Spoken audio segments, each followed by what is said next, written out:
Macro picture in India, the Reserve Bank released the minutes of its Monetary Policy Committee meeting, and it sounded as hawkish as the policy statement that we heard on the 7th of February. Latha is here as always to decode the minutes for us. Latha? Well, that actually is a neat summary of what all the policy statements or all the members say. Let me first begin with what the Reserve Bank governor says.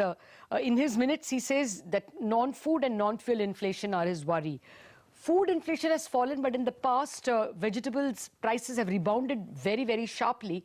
And therefore, he will rather concentrate on non-food, non-fuel inflation, which has remained quite stubborn. He's also worried about global factors, especially US policies, which might pull up the dollar. And he believes growth doesn't need much help at this point in time, remonetization and the budget.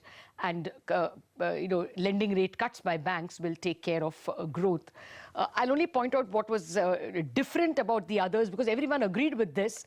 Viral Acharya is worried about the US border tax and the strong dollar, and he believes that, anyway funds will be pulled out of India because of the strong dollar, and therefore the Reserve Bank has to be seen to be controlling inflation. Otherwise, more money will get pulled out. Michael Patra, the ED of RBI, who is in the MPC, says that there is a broad-based upper push on inflation if you take out food. And since the Monetary Policy Committee's mandate is 4% inflation, he will have to, move to a neutral stance. Chetan Ghate, more or less on the same lines, he's also more worried about the Fed tightening and reducing its balance sheet. Pami Dua also worried about inflation remaining sticky, largely because of global crude prices. And Mr. Ravindra Dholakia, the last of the MPC members, more worried also about state budget deficits.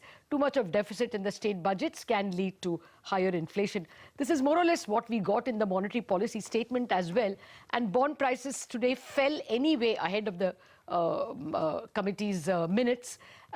Tomorrow you may see a little more fall because of the undertone of hawkishness that is there in the minutes. All right, Latha, thanks a lot for that detailing.